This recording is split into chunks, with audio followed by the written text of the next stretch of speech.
জামায়াতের ইসলামের রাজনৈতিক আদর্শ পছন্দ নয় বলেই জনগণ তাদের নির্বাচিত করেনি মন্তব্য করেছেন বিএনপির মহাসচিব মির্জা ফখরুল ইসলাম আলমগীর। ঠাকুরগাঁওয়ে নির্বাচনের পরদিন দেয়া প্রতিক্রিয়ায় তিনি আরো জানান, এই কারণে বিএনপি 2/3 আসন পেয়েছে। ফ্যাসিস্ট বিরোধী দল নিয়ে জাতীয় সরকার গঠনের ইঙ্গিত দেন মির্জা ফখরুল।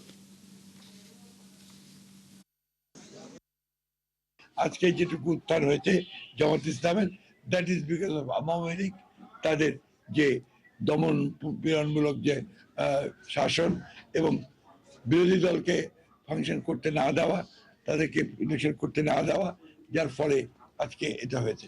বাট আমি অত্যন্ত কনফিডেন্ট যে বাংলাদেশের জনগণ ইতিমধ্যে তাদেরকে রিজেক্ট করেছে, বিএনপি 2/3 মেজরিটি পেয়ে গেছে। জনগণ তাদেরকে আবারও সুষ্ঠু, সৎ এবং কল্যাণমূলক রাজনীতির মধ্যে দিয়ে সমস্ত অপপ্রবণতাগুলোকে রুখে দিতে সক্ষম হবে।